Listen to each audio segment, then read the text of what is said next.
PAC సమావేశం ఒకటి ఏర్పాటు చేసి నల్లపరెడ్డి ప్రసన్న కుమార్ రెడ్డి గారు ఆ ఒక్క సభకి అనిల్ కుమార్ యాదవ్ గారిని ఆహ్వానించడం జరిగింది.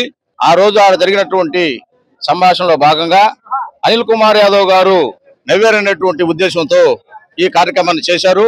తర్వాత దాని మీద వాళ్ళు ఆ ఇంటిని గందరగోళంగా చేయడంతో ధ్వంసం చేయడంతో ఆ విధ్వంసానికి పాల్పడినప్పుడు ఒకే పార్టీ వ్యక్తులు కాబట్టి ఒకే వ్యక్తికి దగ్గర ఉండాల్సిన పరిస్థితి వచ్చినప్పుడు ఆ ఒక్క వ్యక్తికి నల్లపరెడ్డి ప్రసన్న కుమార్ రెడ్డికి ఏదైతే అన్యాయం జరిగిందో ఆ అన్యాయాన్ని నిరసిస్తూ అక్కడ గట్టిగా మాట్లాడేందుకు ఈ రోజు కక్షపూర్వకంగా ఈ రోజు ఆయన మీద ఈ కేసు పెట్టడం జరిగింది.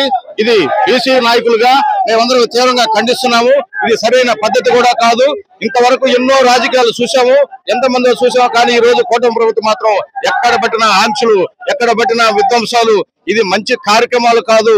ఎవరెవరికి ఇష్టం వచ్చినట్టు కార్యక్రమాలు వాళ్ళు చేసుకోవచ్చు, కానీ ఇది విధ్వంసము. ఒక పార్టీలో ఒక్క వ్యక్తికి అదే పార్టీలో ఉన్న వ్యక్తి మద్దతు తెలిపినందుకు ఈ కార్యక్రమం చేయడం దుర్మార్గమైనటువంటి ఇది మంచి కార్యక్రమం కాదని బీసీ నాయకులుగా మేము విజ్ఞప్తి చేస్తున్నాము.